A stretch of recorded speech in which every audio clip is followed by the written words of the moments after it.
नमस्कार. श्री स्वामी समर्थ. ग्रह साक्षात परब्रह्म या यूट्यूब चॅनलमध्ये आपलं सर्वांचं स्वागत. रम्य ही स्वप्नमयी दुनिया स्वप्नशास्त्र या मालिकेमध्ये भाग दुसरा आज आपण पाहणार आहोत. या भागामध्ये मानसशास्त्रीय दृष्ट्या व आयुर्वेदीय दृष्ट्या स्वप्न ही कशी पडतात, त्याच प्रकारे शुभ स्वप्न कशा प्रकारातली असतात, वाघभट तसेच अन्य आयुर्वेद तज्ञांच्या मते आयुर्वेदामध्ये स्वप्नांची व्याख्या कशा प्रकारे केलेली आहे, त्याच प्रकारे शुभ प्रकारातील स्वप्न कशी असतात ही आज आपण पाहणार आहोत. तर आता आपण काही शुभ प्रकारातील स्वप्नांना पाहणार आहोत. जो मनुष्य स्वतः स्वप्नामध्ये स्वतःलाच पाण्यामध्ये फिरताना पाहिल किंवा स्वतःच्या पायाला शेवाळ लागलेलं पाहिल, त्यावेळेला भरपूर अशा धनाची प्राप्ती होते. जो मनुष्य स्वतःला स्वप्नात एखाद्या जहाजात बसलेले पाहतो व दूरवर गावामध्ये एखाद्या दिवे लागलेले पाहतो, त्यास लवकर आयुष्यातील पुढील दिवस अत्यंत सुखाने जातात. जो मनुष्य स्वप्नात एक दिवा लागलेला पाहतो व त्याचा प्रकाश पडलेला पाहतो, त्याच्या घरात लवकरच त्याला पुत्रप्राप्ती होणार असून तो मुलगा त्या घराण्याचा कुलदीपक असेल. जर हेच स्वप्न एखाद्या स्त्रीला महिलेला पडले तर ती लवकरच गरोदर होणार असून तिला एक सुंदर असं बाळ मुलगा संतती प्राप्त होणार आहे. जर एखाद्या व्यक्तीस स्वप्नामध्ये स्वतःचं घर, बिछाना, त्याचं वाहने जळताना पाहतो, त्याला लवकरच पुत्र प्राप्ती होणार असून तो मुलगा अत्यंत कीर्तिमान असेल. जो मनुष्य स्वतःला स्वप्नामध्ये पतंग उडवताना पाहतो, त्याचा उद्योग लवकरच मोठ्या प्रगतीवर जाणार असून त्याच्या उद्योगात त्याची भरभराट होणार आहे. त्याचं पुढील आयुष्य अत्यंत सुखमय जाणार आहे. मनुष्य स्वप्नात वाऱ्याशिवाय पर्जन्य म्हणजे वृष्टी होताना पाहतो, पाऊस पडताना पाहतो, त्याला लवकरच सुखाची प्राप्ती होणार आहे असं समजावे. एखाद्या व्यक्तीने स्वप्नात सूर्यमंडळ किंवा चंद्रमंडळ पाहिले तर समजावे की त्याच्या कार्यात त्याला यश प्राप्ती होणार आहे.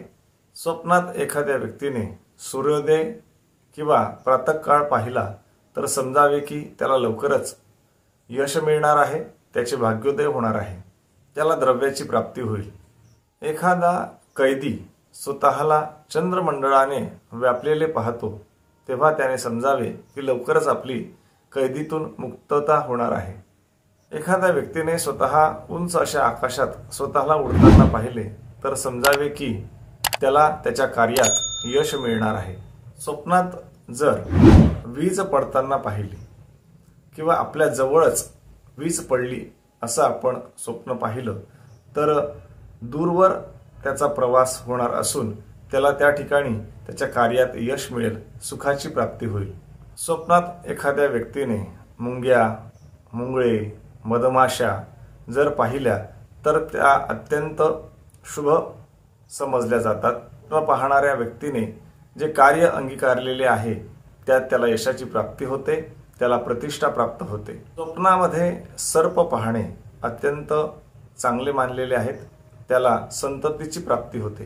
स्वप्नात सर्प पाहणे हे संततीवर्धक लक्षण सांगितलेले आहे. स्वप्नात जर एखाद्या व्यक्तीने स्वतः उदकामध्ये उभे राहिलेले असून, उदक या शब्दाचा अर्थ पाणी, पाण्यात उभे राहिलेले असून त्याला जर सर्पदंश झाला तर त्याला त्याच्या कार्यात नक्कीच सिद्धी प्राप्त होते, यश प्राप्ती होते.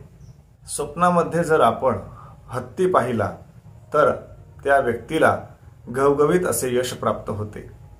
एखाद्या व्यक्तीने स्वप्नात श्री मारुतीरायाचं दर्शन घ्यायला झालं तर त्याला त्या कार्यात नक्कीच यश प्राप्त होते, कार्यात विजय प्राप्ती होते. एखाद्या व्यक्तीने स्वप्नात जर मोर पाहिला, मोराला पाहिल्यास त्याला नक्कीच संततीचा लाभ होतो, कार्यामध्ये यशाची प्राप्ती होते, स्वतः धनाची वृद्धी होते.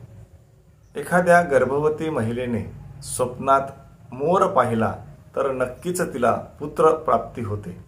एखाद्या अविवाहित व्यक्तीने स्वप्नात मोर पाहिल्यास त्याचा पुढील 3 महिन्यात विवाह ठरून त्याला द्रव्याचा लाभ होतो. एखाद्या व्यक्तीने स्वप्नात पोपट पाहिल्यास त्याला मिष्टान्नाची प्राप्ती होते. एखाद्या व्यक्तीने एखादा पक्षी आपल्या हातात पकडलेला पाहिला तर त्याचा भाग्योदय ऐश्वर्याची प्राप्ती होते.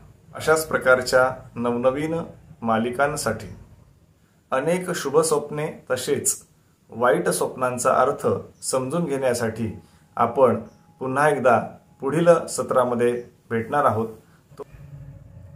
आपण आतापर्यंत आमच्या या ग्रह साक्षात परब्रह्म या यूट्यूब चॅनलला आपण सबस्क्राईब केलं नसेल तर आता लगेचच सबस्क्राईब करा, बेल आयकॉन बटनाला दाबा, त्याच प्रकारे लाईक करा आणि आपली काही प्रश्न असतील, समस्या असतील तर नक्कीच आपण कमेंटमध्ये विचारा. आम्ही नक्कीच त्या प्रश्नांची उत्तर देण्याचा प्रयत्न करू. धन्यवाद.